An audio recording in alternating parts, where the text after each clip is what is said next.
Dean Merlo, welcome to Spit Bucket. Thank you, Rob. Dean Merlo, Merlo Coffee. It's a coffee institution, both in Brisbane and now around Australia and around the world. And I wanted to get you on Spit Bucket to explain to our viewers what makes Merlo Coffee specifically such a great coffee. What makes there's such a passion about coffee in this country and amongst our members. How did you start first? You know, Rob, I wasn't going to get into the coffee business unless we had the very best product. And by that I mean start with the quality of the beans, which we get from, you know, only the top A-rated coffee countries in the world: Costa Rica, Colombia, Nicaragua, Brazil, Kenya, New Guinea. We started with those companies, the best plantation coffees from those countries, and basically we set about creating a fresh espresso. So we like to try and roast that coffee under very stringent quality assurance and get it to the customer within a couple of days from roasting, when we think it's at its absolute optimum. So when you're buying coffee, say in the supermarket, even if it is beans, how long is that on average before the consumer? How long has it been roasted since the consumer actually uses it, or before the consumer actually uses it, I should say? Well, I think that's been a point of our success, you see, because really you'll never find Merlo coffee in supermarkets because unfortunately we deal in a beautiful fresh product. Supermarket coffee has been warehoused in hot warehouses for weeks, months normally, before it goes on a shelf, stays on a shelf for God knows how long. And unfortunately with coffee they have a use by date or best before date, which can be sometimes 2 years after it's roasted. So when you take it, you can't possibly get the magnificent aromas and the correct grinding that you also need. So when we're talking about fresh coffee, because I've seen your coffee downstairs and our viewers will see it shortly, it has a beautiful oily sheen to the coffee. How long does that oily sheen last on the coffee? When you say fresh espresso, that's what you're talking about, isn't it? To maintain the oils.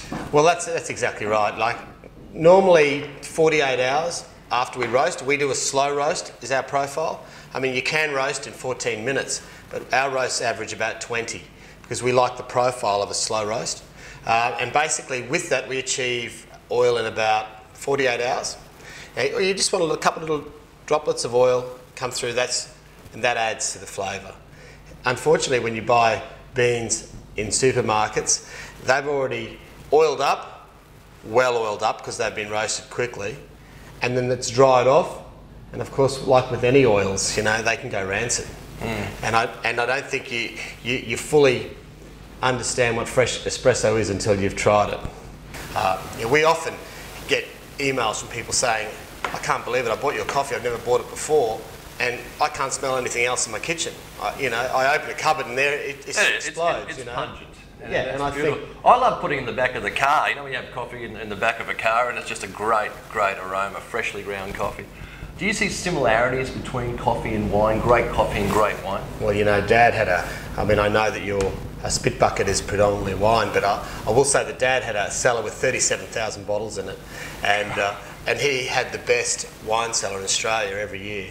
And so I was brought up in a heavy wine, you know, involved environment, you know, and we loved our wine, you know. As Italians growing up, we'd always have a great bottle of wine, especially on Sundays, and it was fantastic, and you know, we always enjoyed that. I think with coffee and wine, it's amazing the similarities, especially in the tasting. I mean, there are quite often a lot of people, Peter Scudamore-Smith, for example, who are accredited wine judges and accredited coffee cuppers. And you'll find that people with trained palates have no trouble in adapting. So if you want to try some Merlo coffee, and I suggest you really do, if you want to try some of the greatest coffee in Australia, it's rich, it's decadent. You'll probably have a local cafe who serves like Merlo coffee, but if not, get some beans, you can go to www.merlo.com.au. Dean, thanks for joining us on Spit Bucket and Rob. educating us on coffee and one of the great coffees in this country. Cheers. Thanks.